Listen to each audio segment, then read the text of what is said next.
Le doy la bienvenida a nuestra mesa de análisis, le doy la bienvenida a Ramsés Pech, analista y asesor de la industria energética y economía. ¿Cómo estás, Ramsés? Me da mucho gusto saludarte. Buenas tardes, ¿cómo estás? Te mando un saludo y buen inicio de semana. Gracias, igualmente, que tengas buen inicio de semana. La verdad es de que la situación económica está afectando muy fuerte a las familias mexicanas y el huachicol es una situación en la que, pues, es una encrucijada para muchas familias, porque esa gasolina que la venden a la mitad de precio, pues se puede generar en una bola de nieve, porque la gente va a estar buscando gasolina más barata porque está muy cara. David, ¿qué habría que hacer? La sociedad, ¿qué tendría que hacer ante estas ofertas de gasolina robada, pero que es realmente a la mitad de lo que cuesta en las estaciones de gasolina? Bueno, si me lo permites, yo creo que hoy en día ya el problema no radica en cuánto es el volumen que se están robando del combustible en los ductos, ya sea gasolina o diésel, o en su momento el gas licuado o petróleo. Hoy el problema radica principalmente en que cada hora, de acuerdo a los datos del 2021 con los datos de Pemex, dice que cada hora se está haciendo una ruptura o una toma clandestina en los ductos en cuanto a gasolina y diésel. ¿Esto qué significa? Que ya no es tanto el robo del volumen, como lo dijeron el día de hoy en la mañana en la conferencia de prensa del primer cuarto de Pemex, sino radica principalmente en la seguridad física de los individuos que están alrededor del ducto, porque si cada hora están haciendo una perforación, el ducto está perdiendo resistencia y la calidad con que fue fabricado. Y esto puede ocasionar un gran problema como los que hemos tenido en los últimos años. Exactamente, entonces cada hora se está picando algún tubo de Pemex y es, digamos, pues, guachicoleo hormiga, ¿no?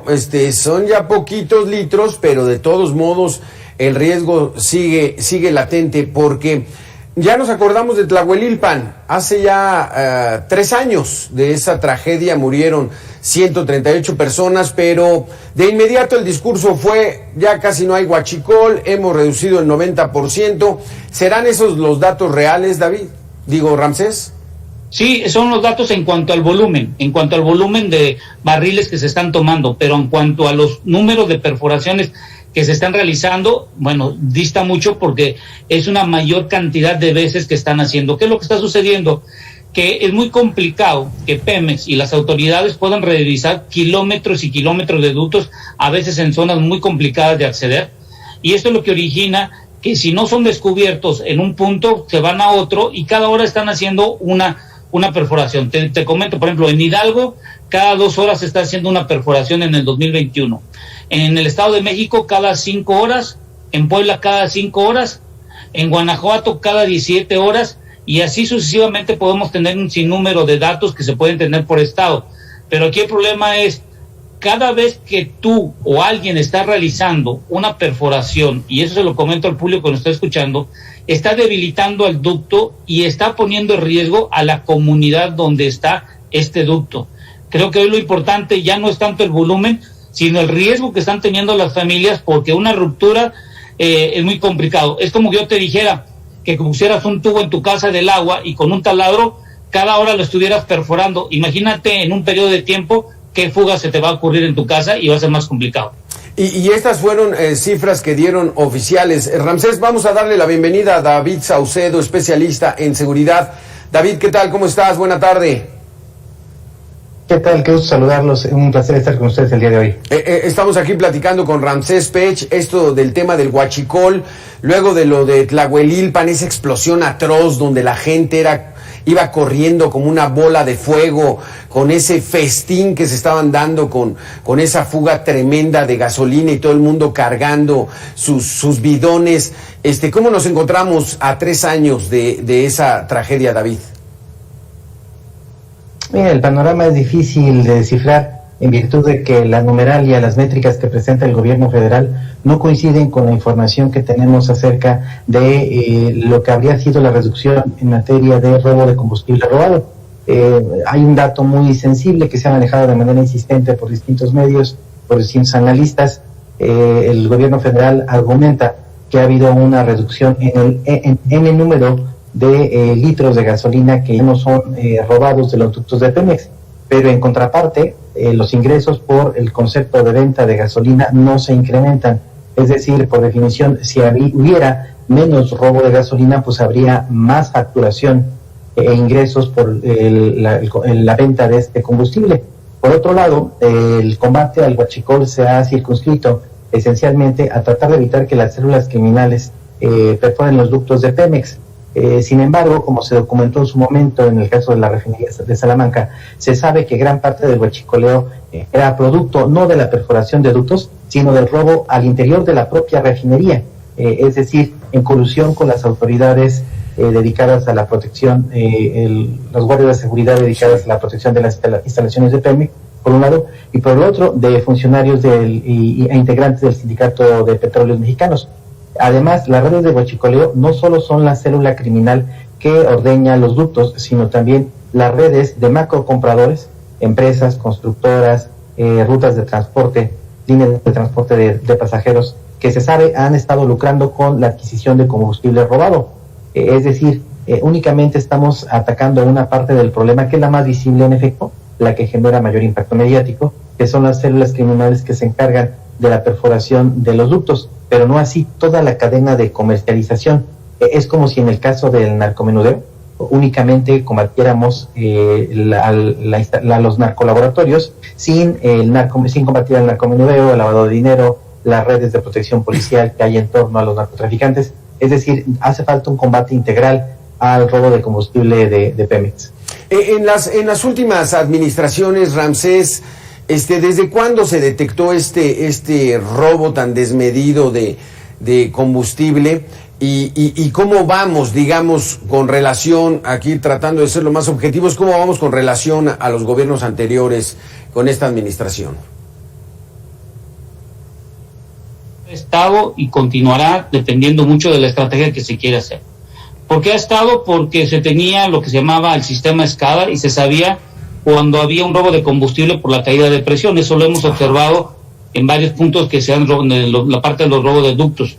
Y lo que vemos que en las anteriores administraciones no se hacía el reporte respectivo de cuánto era el robo del combustible, pero yo creo que lo más importante aquí es no tanto el volumen, porque según datos oficiales, pues ya dicen que es menos. Vamos a darle el beneficio de la duda y sobre todo que si es el que supongamos esta como una constante dentro de la ecuación, pero lo más preocupante para mí es que el número de veces que se están perforando los ductos está en un mayor incremento, y este año yo estoy observando que se están incrementando una mayor cantidad. Y esto yo creo que la parte de protección civil de los estados tienen que tener una inspección y una relación muy de cerca con Pemex y con las autoridades respectivas, porque cada vez que se esté perforando están dejando más endeble los ductos, no solo del ducto de que estamos hablando de gasolina o de diésel, sino también el ducto de gas licuado de petróleo, que es el GLP, que hemos visto en los últimos meses, que también se ha estado haciendo ciertas tomas clandestinas. Independientemente si Pemex tiene una mayor ganancia o una menor ganancia, yo creo que el inconveniente va a ser en que ya han colocado en algunos ductos cemento, lo han cubierto con cemento y se han hecho lo respectivo, y en otros no se pueden hacer lo que llamamos nosotros corridas de diablos, porque es muy complicado por la estabilidad del ducto, que ya a veces no tiene la misma característica ni el espesor que se hizo en su origen, cuando se construyó originalmente, y muchos de los ductos ya tienen más de 30 años. Entonces yo creo que independientemente si se están robando o no, yo creo que la protección civil y parte de Pemex ya deberían de estar haciendo una estrategia en el sentido de cómo van a reforzar, no solo echándole cemento a los ductos para que no se los roben, sino que cómo le van a hacer, sobre todo en la parte de inversiones para mejorar, sobre todo la seguridad. Este año a logística le dieron un mayor presupuesto, y hoy que estábamos revisando los datos que presentó Pemex, no llevan ejercido mucho del dinero que le dieron este 2022. Creo que Pemex Logística tiene una gran oportunidad de mejorar los ductos, claro. Y sobre todo en cuanto al robo de combustibles que se tiene dentro de las instalaciones de Pemex, yo creo que aquí lo más importante es ver cómo pueden tipificar, y sobre todo Pemex, que aquel que detecte, porque ya está tipificado en nuestras leyes, que el robo de combustible pues no alcanza fianza y es una larga pena que van a tener que pasar las personas que son descubiertas. Bueno, aquí la pregunta es cuántos de todos esos que han detenido, cuántos realmente van a condenar, tienen una condena de una pena en función de lo que está pasando. Hoy creo que lo más importante son los ductos. Y los ductos. David Saucedo, una de las cuestiones que es difícil de entender es de que no haya colusión de parte de las autoridades, ya no lo dice Ramsés. Antes se detectaba porque empezaba a bajar el nivel de los ductos, del combustible que debían mandar. Hay una colusión, sin duda alguna, o había alguna colusión por parte de empleados y trabajadores de Pemex. ¿Cómo estará esa situación ahorita? ¿Qué sabemos, David? De hecho, en algunos puntos de la geografía del país en donde empezó a conocerse acerca de la comercialización de combustible robado, la mayoría de las tomas que habían sido descubiertas tenían válvulas que habían sido extraídas de las instalaciones de Pemex. Para comentar al auditorio, muchas de estas válvulas para poder extraer combustible son importadas, tienen un número de serie. Entonces, las primeras investigaciones que se realizaron nos reportaron que las tomas clandestinas en realidad tenían válvulas que habían sido sustraídas de los inventarios de Pemex y que habían sido instaladas por los propios ingenieros de Pemex. Es decir, el huachicoleo sí comenzó como un negocio de autoridades corruptas, de integrantes del sindicato petrolero, y después con la asociación de mafias criminales empezaron a expandir el negocio. Por otro lado, seguramente la mayoría del auditorio no lo sabe, los ductos no es que cuenten normalmente con combustible todos los días, a toda hora. Hay ciertos horarios en donde el combustible se hace circular por los ductos. Estos horarios y días en particular únicamente son conocidos por las propias autoridades de Pemex. Entonces, es un hecho para mí que sigue habiendo una participación de funcionarios corruptos de Pemex en el robo de combustible de Pemex, en las entidades que atinadamente mencionaba Ramsés como de mayor ocurrencia de este fenómeno. ¿Qué es lo que ha ocurrido? Que hasta el momento no ha habido funcionarios de alto rango de Petróleos Mexicanos, ni tampoco del sindicato petrolero, que hayan sido procesados por este delito. Esto se debe en parte a las alianzas actuales que tiene el gobierno federal con el sindicato de Pemex, y también con un pacto de impunidad que tiene el gobierno de Andrés Manuel López Obrador con el gobierno de Enrique Peña Nieto. Es más o menos conocido que el sistema de videovigilancia que se había generado en su momento para poder proteger a los ductos de Pemex fue desmantelado de manera paulatina durante el sexenio de Enrique Peña Nieto. Pero justamente por mantener este pacto de impunidad no se ha procedido con quienes en su momento dispararon este delito y generaron estas pérdidas millonarias en contra de Pemex y del país en su conjunto. Ramsés, tú también eres analista y asesor en economía. ¿Tendrá que ver esta disminución de la cantidad de combustible que se robaban con este reporte trimestral que está dando a conocer Pemex, que obtiene 122,000 millones de pesos de utilidad? Bueno, lo que hay que comentar lo siguiente, a raíz de la pandemia, nosotros teníamos más o menos una demanda en gasolina de 800,000 barriles y de 400,000 barriles de diésel. Hasta la fecha del día de hoy, y esto es importante que lo tenemos que mencionar, la demanda que teníamos antes de la pandemia todavía no estamos a los mismos valores. Estamos teniendo una demanda que no pasa de 700,000 barriles en la de gasolina, y de diésel no pasa de los 310,000, 300,000 barriles. Es decir, hay casi entre 80 y 100,000 barriles menos, tanto en gasolina como de diésel. Esto significa que está circulando una menor cantidad de productos a través de los ductos, y lo que estamos observando, como bien lo reportaron hoy en la mañana los de Pemex, es que sí se está disminuyendo en volumen, pero está en función también que la demanda es menor comparada con lo de los años donde estamos hoy en día. Aquí el inconveniente es, si hay una menor demanda, estamos viendo que se está manteniendo la misma cantidad de robo de combustible que, por ejemplo, en el 2021 el promedio fue de 3.6 millones de barriles, de 3.600 barriles diarios, y hoy está siendo casi de 6,000. Es decir, han tenido un crecimiento del cierre del 2021 a marzo en más de casi 2,000 barriles por día. Estos son datos que ha dado el día de hoy Pemex. Entonces, aquí el problema es que se está incrementando el volumen que se está sustrayendo, hay una demanda menor, pero se están incrementando el número de veces que se están haciendo tomas clandestinas. Entonces yo aquí lo que quiero dar a entender es, lo importante no es tanto el volumen, sino lo importante es, y esto es una llamada a protección civil de cada uno de los estados, y como por ejemplo lo he comentado en Hidalgo, que es que en el 2021 era más o menos cada 2 horas se estaba haciendo una toma clandestina, es esos ductos supongamos que en 20 metros le están haciendo perforaciones seguidas. Imagínate qué tan endeble está el ducto hoy en día, que cualquier incremento de presión o aumento de volumen o cualquier circunstancia operativa que se realice, puede haber una ruptura y por lo tanto puede haber un problema si es que está dentro de una población donde está circulando este ducto. Entonces, independientemente del volumen que se tomen, que se ha incrementado de acuerdo a los datos de Pemex que pasaron el día de hoy, creo que va a ser las tomas, cuántas veces se están picando a los ductos, y eso está dejando muy endeble a los ductos, y sabiendo que estos ductos tienen más de 30 años. Válgame, no, sí, está peligroso porque, como dices, lo más importante y la alerta que hay que poner es las poblaciones, las que están cerca de donde se están picando estos ductos. Hay lugares en los que cada hora se está haciendo una perforación, y esta situación pues sí pone en riesgo a los habitantes que están cerca de estas tomas. David Saucedo, ¿qué tendría que hacer el gobierno? ¿Quiénes están haciendo estas supervisiones de que los ductos estén manteniéndose como deben ser? Bueno, se utilizó al Ejército Mexicano en primera instancia, después a la Guardia Nacional, en algunas instalaciones estratégicas, en algunas refinerías, es la propia Marina la que está realizando las labores de protección de las instalaciones de los ductos, pero coincido con el comentario de Ramsés, logísticamente es muy complicado que un número finito de elementos de la Guardia Nacional, de la Marina, del Ejército, puedan realizar una labor de protección de los ductos.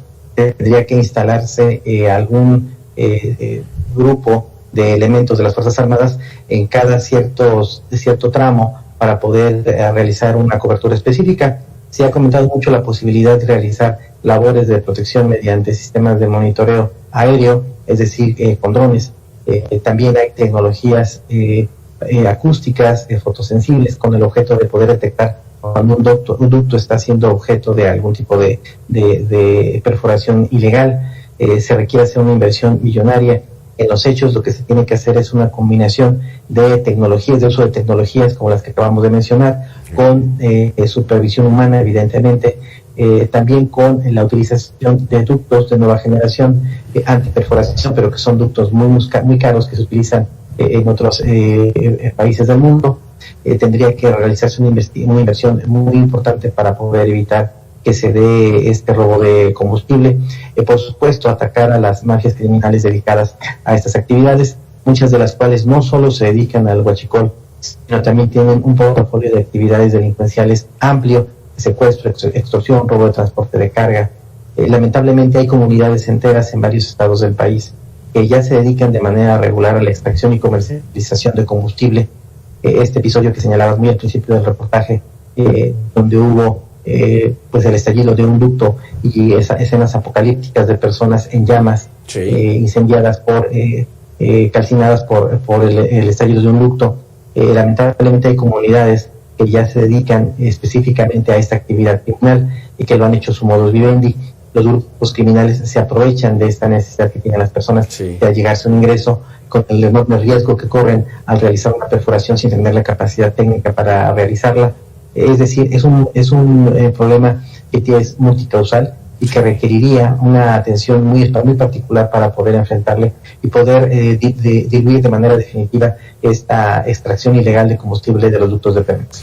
Aquí, por ejemplo, Ramsés, ¿cuáles son las características de un ladrón de combustible? O sea, pensamos nosotros en el crimen organizado, en las bandas, pero estos tipos tienen que ser especializados en saber cómo perforan un ducto y cómo le ponen una llave y cómo poder extraer el combustible, ¿o cómo es? Supongamos que lo tienes en forma horizontal y dependiendo del volumen que esté transportando, si está en su máxima capacidad o dependiendo de la capacidad que se esté bombeando, puedes hacer en un momento dado la perforación, porque acuérdate que la gasolina es volátil, pero si está en movilidad no tienes tanta presión, dependiendo mucho cuánto es lo que estés moviendo. A menor volumen, menor presión, y es cuando posiblemente en cuánto se esté bombeando y puedan calcular la presión. Entonces esto es muy importante, como bien es que hay que determinar si los datos que se están teniendo por parte que roban los combustibles, hoy creo que va a ser muy complicado en que sepan en qué momento combustible, porque derivado de lo que hemos observado y a lo que Pemex nos ha comentado, es que ya no tanto lo están operando personas civiles, sino están en conjunto con la Guardia Nacional dentro de Pemex, y creo que si hay una información que pudiera salir y que determine en qué momento se está bombeando, bueno, ahí sería lo más complicado. Creo que lo más importante aquí es los individuos que están realizando este tipo de tomas, están tomando todo a la suerte, o están experimentando en forma empírica en qué tiempo, o han de llevar una estadística, algo por el estilo, pero creo que lo que se está poniendo en riesgo es a la población, porque se les va a terminar en un cierto intervalo de tiempo donde está aislado y van a tener que movilizarse en lugares donde no han hecho perforaciones para poder sustraer el hidrocarburo. Y es ahí donde yo creo que el problema va a estar radicalizado, y Protección Civil, creo que en conjunto con Pemex y las demás instancias, me imagino que han de tener un mapa de los riesgos que se pueden tener en cada uno de los ductos. Ojalá lo tengan. Ramsés Pech, muchas gracias por haber estado con nosotros. David Saucedo, pues nos quedamos con la idea de que todavía hay que hacer mucho para combatir el huachicol. No es tan fácil de que ya disminuyó la cantidad, lo hemos hecho muy bien, el marro ya está sentenciado a 60 años, todavía falta mucho, y sobre todo, yo lo veo en esta situación de que con la gasolina tan cara, pues la búsqueda de las personas, de las propias gasolineras, de empresas por combustible más barato, pues se va a detonar. Gracias, David, por estar con nosotros. Gracias, Ramsés. Gracias, que tengan buena tarde, cuídense. Gracias, Alberto. Ramsés, un abrazo. Gracias.